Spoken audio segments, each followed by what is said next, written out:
Hello दोस्तों, कैसे हैं आप सभी लोग। आप सभी का स्वागत है फिर से हमारे चैनल नॉलेज बाय जी पर। मैं हूं आपका दोस्त अमित कुमार, लेकर आया हूं आपके लिए एक और न्यू इन्फॉर्मेटिव वीडियो लॉ से संबंधित। आज हम इस वीडियो में एक इम्पोर्टेंट विषय के बारे में डिस्कस करने वाले हैं जो आपके आईपीसी के एग्ज़ाम के लिए काफ़ी इम्पोर्टेंट है। जैसा कि आप सभी को पता है 13 फरवरी को आप सभी का आईपीसी का एग्ज़ाम है, तो आईपीसी के एग्ज़ाम की तैयारी के लिए आपका इस प्रश्न के बारे में इंफॉर्मेशन लेना बहुत ही आवश्यक है। जैसा कि मैंने प्रीवियस एक वीडियो बनाई थी जिसमें मैंने इम्पोर्टेंट क्वेश्चंस को डिस्कस किया था कि 4 अंक में पूछे जाने वाले इम्पोर्टेंट क्वेश्चंस कौन कौन से हैं। अगर आपने उस वीडियो को नहीं देखा है तो उस वीडियो को ज़रूर देख लीजिए। साथ ही उसी वीडियो से मैंने यहाँ पर एक टॉपिक उठाया है और उसको मैं आज हम इस वीडियो के माध्यम से डिस्कस करेंगे। तो मिसचीफ क्या होता है, इसके बारे में हमें कितना लिखना है, आज हम इस वीडियो के माध्यम से पूर्ण जानकारी जो है मिसचीफ से संबंधित लेंगे। तो जिन्होंने भी अभी तक चैनल को सब्सक्राइब नहीं किया है, चैनल को सब्सक्राइब कर दीजिए, साथ ही बेल आइकन पर जरूर क्लिक कीजिए। तो स्टार्ट करते हैं। सबसे पहले आपको पता होना चाहिए कि मिसचीफ का क्या मतलब है। मिसचीफ का जब हम मतलब समझते हैं तो हमें पता चलता है मिसचीफ का मतलब होता है शरारत और शैतानी। ऐसा कोई मतलब नहीं है इसका यहाँ पर, क्योंकि हम आईपीसी पढ़ रहे हैं। आईपीसी हम बात कर रहे हैं क्राइम की, तो क्राइम के अंतर्गत कोई शरारत और शैतानी करना उससे कोई रेलिवेंसी नहीं होती है। तो यहाँ पर मिसचीफ का मतलब हो रहा है कि दूसरे व्यक्ति को नुकसान हो रहा है, हानि हो रही है, उसे क्षति हो रही है, उसे हम मिसचीफ मानेंगे। दूसरी बात क्या आपको याद रखनी है कि मिसचीफ की सेक्शन कौन सी है। जब आप आईपीसी की बात करते हैं तो आईपीसी में सेक्शन बहुत ही ज़्यादा इम्पोर्टेंट है, आपको हर एक सेक्शन को अच्छे से याद करना है। अब बात करते हैं कहाँ से कहाँ तक के सेक्शन हैं मिसचीफ के आईपीसी में। ये भी अगर आपको पता है तो ये काफ़ी अच्छा है आपके लिए, एग्जामिनर पर काफ़ी अच्छा प्रभाव पड़ता है इसका। तो 425 से लेकर 440 तक के जो धाराएं हैं वो बात करती हैं मिसचीफ के बारे में। अब हम बात करते हैं मिसचीफ की डेफिनेशन क्या दी गई है। पहले मैं रीड आउट कर देता हूँ, फिर मैं आपको हिंदी में समझा दूंगा। मिसचीफ का मतलब होता है whoever with intention to cause or knowingly that he is likely to cause wrongful loss or damage to the public or to any person or cause the destruction of any property or any such change in a property or in the situation thereof as destroy or diminish its value and utility or effect in it injuriously is called mischief. यानी कि इसका क्या मतलब हुआ mischief का, अब हम समझते हैं हिंदी में। साथ ही हम इसे क्या करते हैं, डिवाइड कर लेते हैं ताकि आपको इसके बारे में अच्छे से समझ में आ जाए।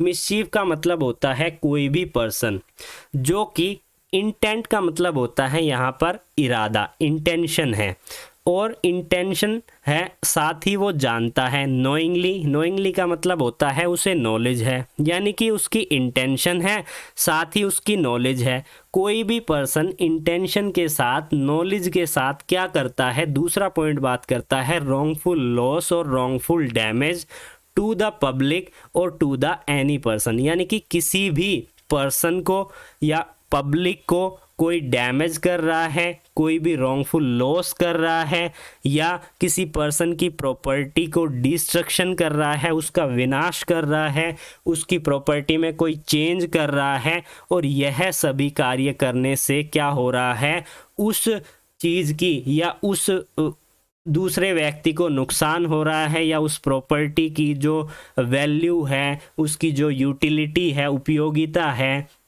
उसका जो मूल्य है वो कम हो रहा है या फिर वो ख़त्म हो जा रहा है, उसी को हम मिसचीफ कहते हैं। तो काफ़ी ज़्यादा इम्पोर्टेंट है, मिसचीफ के बारे में पूछा जा सकता है। तो मिसचीफ का क्या मतलब है, आई होप आपको इसके बारे में समझ में आ गया होगा। अब हम कुछ एग्जाम्पल समझते हैं जिससे आपको और अच्छे से समझ में आ जाएगा। जैसा कि सबसे पहला एग्जाम्पल है, आप जो मैं एग्जाम्पल आपको बता रहा हूँ आप इसे अपनी लैंग्वेज के अनुसार जो है एग्ज़ाम में ज़रूर लिख के आइएगा। पहला एग्जाम्पल क्या है कि मेरे पास कोई वैल्यूएबल डॉक्यूमेंट है, अब कोई दूसरा पर्सन आता है, मेरे से वो पेपर लेता है और उस पेपर को जला देता है या उसे पानी में फेंक देता है, तो वहाँ पर जो पेपर, जो डॉक्यूमेंट मेरे लिए बहुत ही इम्पोर्टेंट था, वो दूसरे व्यक्ति ने उसको क्या कर दिया, शैतानी करके क्या किया, मिसचीफ करके उसका नुकसान कर दिया। तो इसी को हम मिसचीफ कहेंगे। एक और एग्जांपल लेते हैं, जैसे कि मैंने क्या किया, एक बर्फ का घर बनाया और दूसरा व्यक्ति आकर वहां पर पानी डाल रहा है, जिससे मेरे को नुकसान हो रहा है, मेरे को क्षति हो रही है। तो दूसरा व्यक्ति क्या कर रहा है, मेरे साथ मिसचीफ कर रहा है। या मैंने एक सोने की अंगूठी पहनी है, दूसरा व्यक्ति आता है या कोई भी मेरा दोस्त आता है, वो क्या करता है, उसको निकालता है और पानी में या नाली में डाल देता है या नदी में बहा देता है। तो वो क्या कर रहा है मेरे साथ, वो मिसचीफ कर रहा है। इसी तरीके से एक और एग्जांपल ले लेते हैं। आपको एग्जाम्पल ज़्यादा से ज़्यादा लिखने हैं अगर आपके पास पर्याप्त समय है। समय को आप अच्छे से ज़रूर यूटिलाइज कीजिएगा, क्योंकि अगर समय कम है तो आपको डेफिनेशन बतानी है, एक एग्जाम्पल दे देना है और एक केस लॉ लिख देना है, इतना ही इनफ है। उसको पता चल जाएगा एग्जामिनर को इसने अच्छा पढ़ा है और अच्छे से इसने एक्सप्लेन भी किया है। एक और एग्जाम्पल ले लेते हैं, जैसे कि मैं और मेरा दोस्त है, हम दोनों ने मिलकर क्या किया है, एक कंबाइंड किसी प्रॉपर्टी को परचेज किया है। अब मेरे मन में ये आया कि मैं उसको मतलब किसी भी तरह की क्षति पहुंचाने के कारण जो हमने कंबाइन में मिलकर, जॉइंटली मिलकर एक प्रॉपर्टी खरीदी थी, मैं उसको क्या कर देता हूँ, डिस्ट्रॉय कर देता हूँ।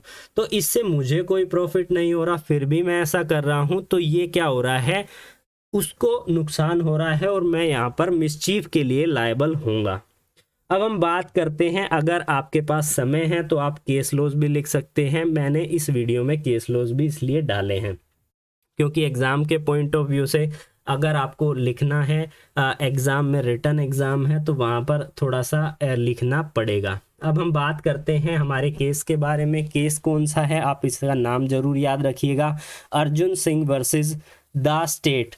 1958 का केस है। इस केस में क्या हुआ था, इस केस में न्यायालय द्वारा यह देखा गया था कि मिसचीफ के अपराध को स्थापित करने के लिए अभियोजन पक्ष के लिए यह स्थापित करना आवश्यक होता है कि आरोपी के पास ऐसा करने के लिए क्या होना चाहिए, इरादा होना चाहिए, इंटेंशन होना चाहिए, साथ ही संभावना हो कि उसे इस बात का भी ज्ञान होना चाहिए। यानी कि यहाँ पर नॉलेज भी यहाँ पर शामिल हो गई, और यह है कि ऐसा करने से उस व्यक्ति को गलत नुकसान या क्षति पहुंचनी चाहिए। तो इस केस के अंतर्गत यह बात कही गई थी। आप इसे अपने अनुसार अपनी लैंग्वेज में, अगर इंग्लिश के स्टूडेंट हैं तो अपनी लैंग्वेज में बनाकर इसे लिख सकते हैं। अब हम बात करते हैं एक और केस के बारे में, कृष्ण गोपाल सिंह वर्सेस यूपी राज्य। कृष्ण गोपाल सिंह व अन्य के मामले में और यूपी राज्य। तो इसमें क्या हुआ था, इस केस में यह निर्धारित किया गया था कि यदि अभियोजन अभियुक्त के बिना किसी भी इरादे या ज्ञान के कोई कार्य किया जाता है तो वो विचाराधीन कार्य में किसी भी व्यक्ति या फिर जनता को बड़े पैमाने पर गलत नुकसान या क्षति की संभावना हो सकती है। यानी कि उसे ज्ञान ही नहीं है, उसकी ना ही इंटेंशन है, और आप उसे मिसचीफ के लिए लायबल मान रहे हैं, तो यह सही नहीं है, यह उसके साथ भी गलत हो सकता है। यह इसके अंतर्गत नहीं अगर आएगा मेंस रिया के तत्व के रूप में, तो मेंस रिया मिसचीफ का दायरा अनुपस्थित है। इस प्रकार यदि कोई भी कार्य स्वतंत्र सहमति के बिना किया जाता है अथवा दबाव में आकर कोई ऐसा कार्य कर रहा है, मिसचीफ किया जा रहा है, करवाया जा रहा है, तो वहाँ पर मिसचीफ इन्वॉल्व नहीं होगा और उसे इस बात के लिए दोषी नहीं ठहराया जाना चाहिए। तो आज हमने इस वीडियो में क्या समझा, इस वीडियो में हमने समझा कि मिसचीफ किसे कहते हैं, मिसचीफ के क्या एसेंशियल इंग्रेडिएंट है, क्या केस लॉज है और क्या एग्जाम्पल है। आई होप आपको ये वीडियो काफ़ी इन्फॉर्मेटिव लगेगी, तो वीडियो को लाइक कीजिए और चैनल को जरूर सब्सक्राइब कीजिए। फिर मिलते हैं एक न्यू वीडियो के साथ, तब तक के लिए जुड़े रहिए अमित कुमार नॉलेज बाई जी के साथ।